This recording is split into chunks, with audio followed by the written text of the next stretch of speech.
Welcome to this week's podcast. I am talking all about decision making. How good are you at making decisions? Do you think you're good at making decisions, or do you find yourself putting them off and procrastinating over them?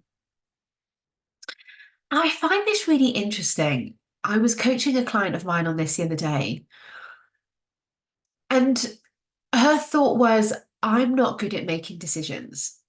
And when she felt that, she felt tense in her body, which is when we're in our survival state. And the last thing your brain does when it's in a survival state is get creative and look outside the box and come up with solutions. It's just concentrating on fighting or running away or freezing. So she thought, I'm not very good at making decisions, which made her feel tense. And when she felt tense, she put the decision off. She procrastinated. She did more research, found out more information. And it took her 6 months to make a decision. So when you think, and those actions stopped her making a decision. So I don't make decisions literally ends up in you not making decisions. The crazy thing is, I can't make decisions is not true. I'm going to say this again. I can't make decisions is not a fact. The reason I'm able to say that so very strongly is because you make decisions every single day. You make the decision to get out of bed, to brush your teeth, what to eat, what to wear, how to drive to work, what you're going to do with your time. You make decisions about what you're going to drink, what you're going to eat. You make decisions about a whole heap of things. You probably make hundreds of decisions a day. So I can't make decisions is not true because you're doing it every day. And if I told you to give me 10 examples of decisions that you've made, you would very easily be able to give me examples of where you've made decisions.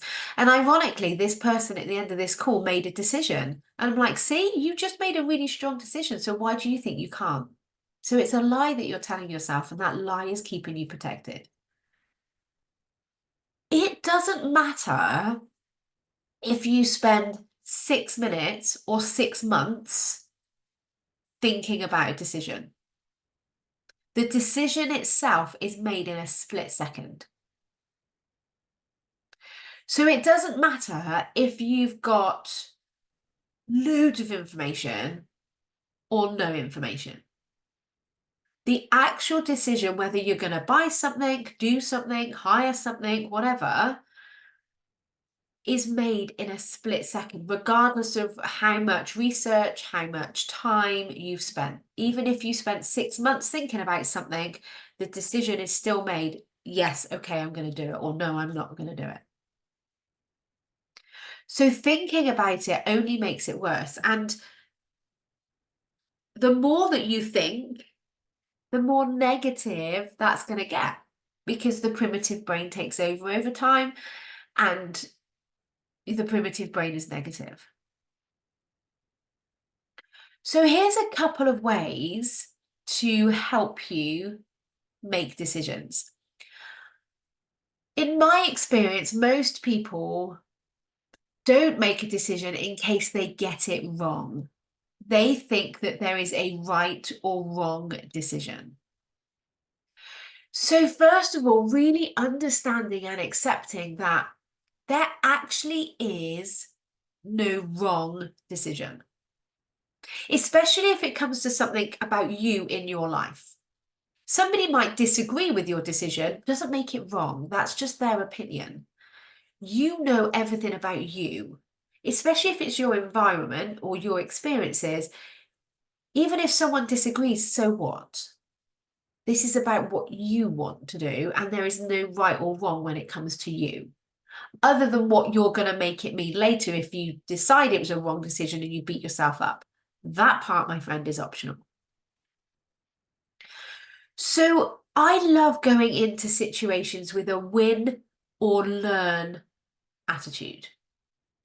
So I love going into it with a, right, I'm either going to win because I'm going to get the result I want, or I'm going to learn something for next time. And I am choosing to no longer beat myself up for that, because I used to beat myself up a lot if I got something quote unquote wrong. So what if this was a win or learn situation? And I think every situation is actually win or learn. And the other thing to consider is, can you go back on this decision? So if you make a decision and then you realize, actually, this isn't the outcome that I wanted, can you go back? And if you can go back, you do not need to spend any time thinking about that decision. If you can't go back, then maybe you want to look at it in a bit more detail. So I think it's Dan Sullivan that talks about the two-way door. If it's a two-way door, so if it means you can walk through and then turn around and come back again, you don't need to spend any time on that decision, win or learn. I'm going to win or I'm going to learn something, and I'm going to move forward so much quicker having made that decision. I'm going to learn something new having made that decision. If the door is closed, meaning if it's just a one way, so you can only walk through, you can never come back, fine. Maybe take a bit more time just to consider the pros and cons, the benefits versus the payoffs versus benefits and all the rest of it. Fine. But here's the thing with decisions. You can redecide. Did you know that? You can actually redecide. And even if this is a marriage, you could redecide to stay married or not. Even if you decide to do something, you do it and you realize, actually, this isn't as amazing, or you don't like it, or whatever, you've learned, you redecide. And I just think so many of us sit in a paralyzing state because we believe we can't make decisions, which is a lie that our primal brain is telling us to try and keep us safe. Making a decision isn't a life-threatening situation, so your primal brain doesn't need to be involved. Making this decision for you could actually be a life-enhancing situation. And I see this all the time when I'm doing my consults with people, when they're deciding whether they want to invest in their future or not. Because change is involved and change is scary, the primitive brain comes up with all these excuses why they shouldn't change. It's too expensive. I can't afford it. It's too much time. I can't fit it in. Now's not the right time. I need to check with my husband or my partner, as if they're responsible for this person's life. And so that's okay. That's the primitive brain doing its job really well.